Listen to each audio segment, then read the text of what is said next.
Hi, this is Vanshika Chauhan and I am working as a legal intern with Lexis & Company, and today I'll be talking about a work charged employee as opposed to a regular employee. Now, we have seen that there has been a dramatic shift in the employment arrangement since the past 2 decades, and with an increase in the temporary contract worker and as compared to a regular worker,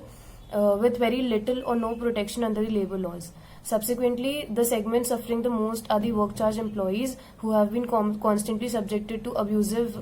employer practices and stagnant minimum wages, and they have been struggling to support themselves and their families and are barely living. Further, the present laws, along with the trade union activism, are not proving to be enough in protecting the interest of these workers. The Supreme Court, in the case of Jaswant Singh versus Union of India, stated that a work charge employment is one wherein the expenses, including the allowances of the staff and wages, are chargeable to works, whereas the allowances and pays of the employees born on a work charge establishment are basically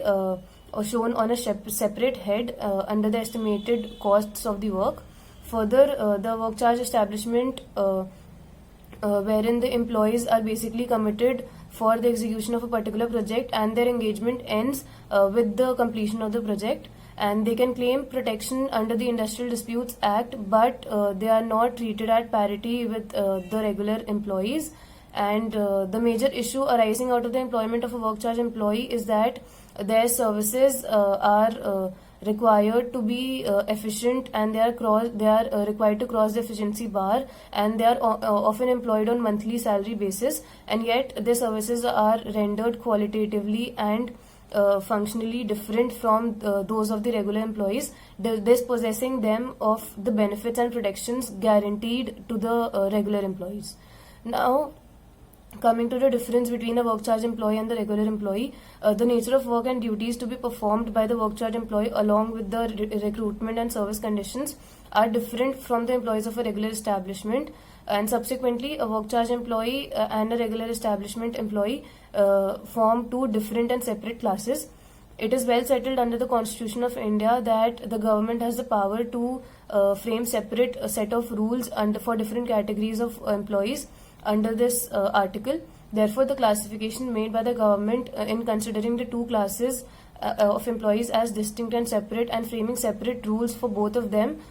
in engaging in work charge employees and regular employees is not arbitrary but reasonable. Now, coming to the case of State of Rajasthan versus Kunji Raman, the question that arose for consideration was that whether by treating the work charge employees of the Mahi Bajaj Sagar project differently from the employees of regular establishment of the PWD, the government has acted in an arbitrary and discriminatory manner or not. The court vividly distinguished between the two establishments and categorizing the persons employed in those establishments as separate and distinct from one another. In the state of Rajasthan, the Public Works Department has two separate establishments, one being work charge and the other being regular. The Rajasthan Service Rules 1951 governed the employees of the regular establishment, whereas the work charge employees were governed under the Work Charge Employee Service Rules. Inter alia, the Rajasthan Service Rules were made inapplicable to the work charge employees, and the government had framed separate standing orders for them under the Industrial Employment Standing Orders Act of 1946.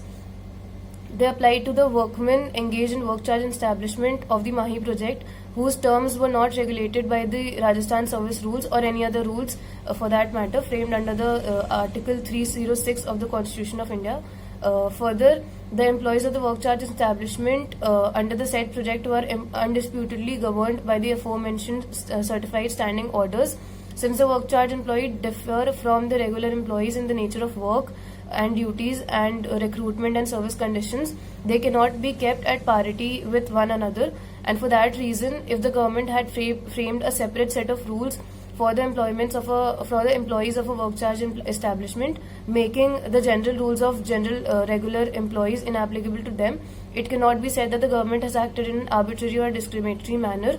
because and the court oppositely held that the employees working for both the establishments belong to two separate and different categories, and therefore a distinct classification made by the government is not arbitrary but plausible and reasonable.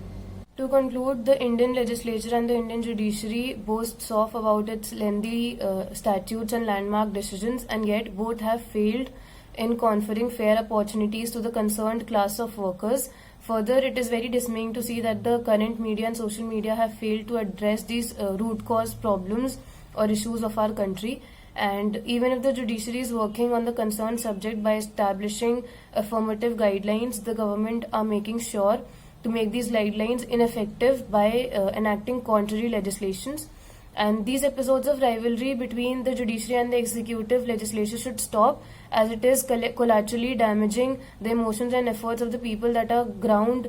during these face-offs, on ground during these face-offs. And now the scenario should change, and there should be a trade union activism entirely dedicated to these class of workers, and in order to give them strength for fighting against the big corporations.